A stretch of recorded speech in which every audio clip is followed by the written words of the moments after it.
है तुम्हारे हिस्से में तो उस पाप से तुम मुक्त हो जाओगे।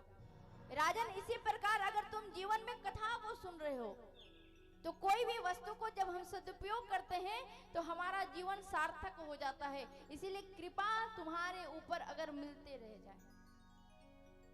राजा परीक्षित ने कहा, महाराज मुझे तो पता चल गया है कि जीवन में जब गुरु की कृपा हो जाती है, जब कोई संत की कृपा हो जाती है तो जीवन बदलते देर नहीं लगता, जीवन बदलते चला जाता है।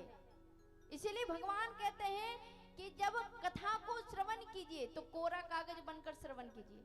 उसमें कुछ ये नहीं होना चाहिए कि मैं इतना जानता, बोले नहीं, आप बिल्कुल कोरा कागज बनकर जब कथा श्रवण करेंगे तो इस कोरे कागज में ही भगवान जाकर विराजमान हो जाएंगे। भगवान कहते हैं जिसके हृदय में पहले से कोई होता है वहां में जाकर बैठता नहीं। राजा परीक्षित ने कहा, गुरुदेव तो जब भगवान आए तो इस धरती पे धमाधम मचने लगा, तो भगवान कौन से स्वरूप में आए? सूर्य वंश में तो आए, लेकिन स्वरूप कौन सा है? सुखदेव जी कहते हैं, महाराज जब सूर्य वंश में भगवान आए ना तो सारे देवी देवता सब लोग जाकर निवेदन किए हैं, प्रभु आप चलिए धरती धरा पे जो सारे संत जन हैं, सज्जन हैं, उनके कष्ट को हरण कीजिए। प्रभु कैसे आएंगे?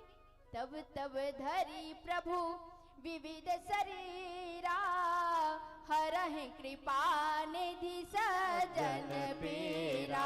तब तब धरि प्रभु विविध शरीरा, हरहि कृपा निधि सजन पीरा।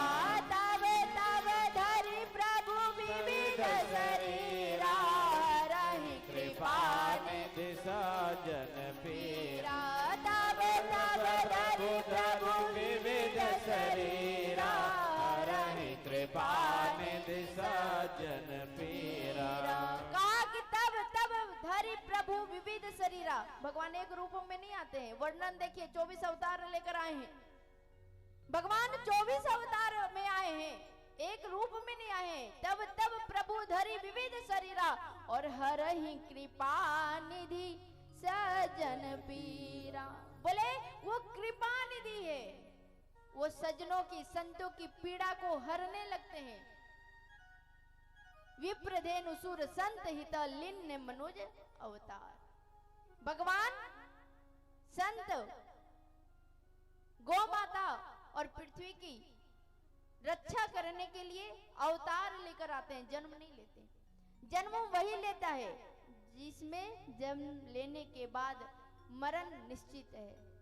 जहां मिलना है वहां बिछड़ना निश्चित है। भगवान कहते हैं कि जो प्राकृतिक पे सवाल उठाता है, हमारा प्राकृतिक कैसा है, परमात्मा कैसा है। एक बार एक नौजवान बाहर से इंजीनियरिंग पढ़ के आया।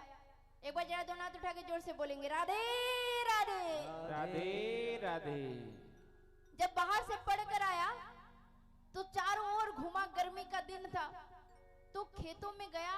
बड़ा बगान लगा हुआ था, आम का, फलों का, तरबूज का, सब अरे बगान को लगा हुआ देखा पाया। तो घूमते घूमते उसने देखा कि खेतों में बड़ा पतला पतला लत बिछा हुआ है और बड़ा बड़ा तरबूज उसमें लगा हुआ है। तो लगा भगवान ने कितना बड़ा ये क्या करके रखा है, भगवान इस दुनिया को चलाता है तो।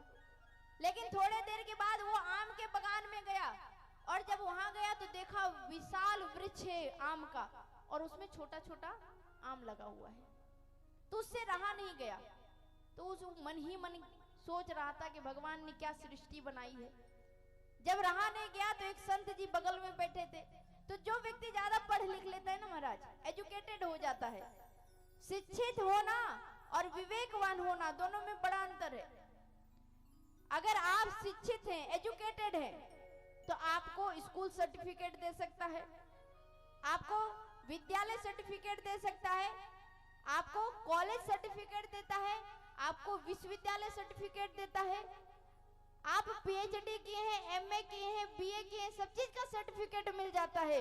लेकिन आपको कभी भी स्कूल ये नहीं बोल सकता है कि ये चरित्रवान भी है, क्योंकि जो पढ़ लिख लेता है वो चरित्रवान हो ये जरूरी नहीं महाराज। क्योंकि पढ़ा लिखा ही आतंकवादी बन जाता है। जो बहुत पढ़ा लिखा रहता है ना वही सबसे बड़ा आतंकवादी बनता है। आप उठाकर देख लो, ओसामा बिन लादेन, कसाब, जो मुंबई में आया और धड़ाधड़ सब लोगों को मार दिया। अरे वो जो ज्यादा पढ़ लिख ले जरूरी नहीं कि वो संस्कारवान भी हो।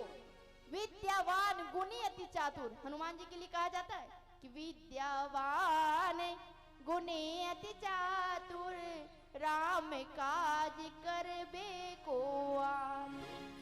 हनुमान जी विद्यावान गुणी अति चातुर, वहां उनको तो कहीं से सर्टिफिकेट नहीं मिला, लेकिन वो संगति कैसे की है, बोले सत्संग का किया है।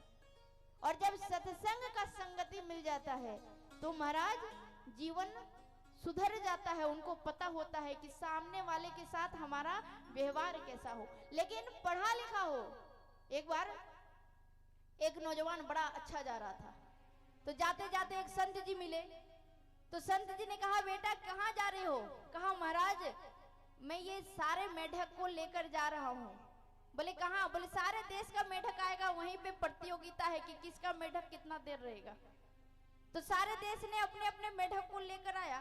तो एक चीन वाला आया, उसने कहा कि भाई जो मेरा मेढक है ना वो 10 मिनट भी नहीं रहेगा, सब निकल जाएगा बर्तन से। अमेरिका वाला आया, कहा अरे मेरा जो मेढक है ना वो 5 मिनट भी नहीं रहेगा, सब बर्तन से फटाफट निकल जाएगा।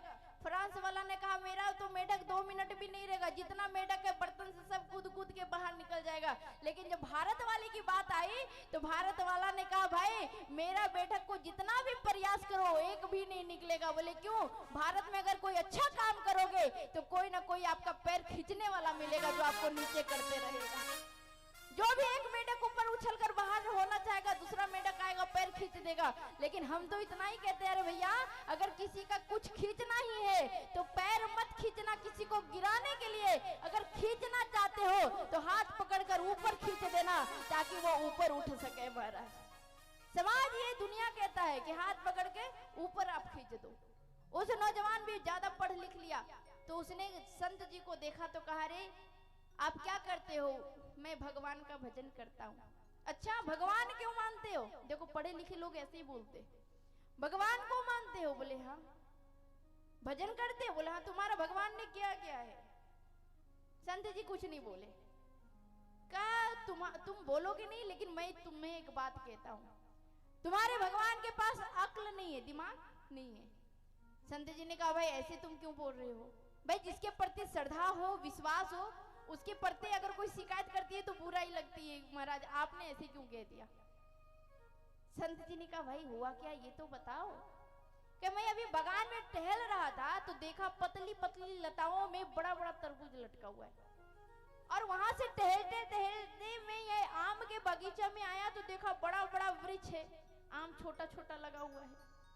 अरे तेरा भगवान कैसा इंजीनियर है जो पतली लताओं में बड़ा फल, बड़ा वृक्ष में छोटा फल? अरे मैं भी इंजीनियर पढ़ा हूँ। संत जी ने कहा भाई हुआ क्या?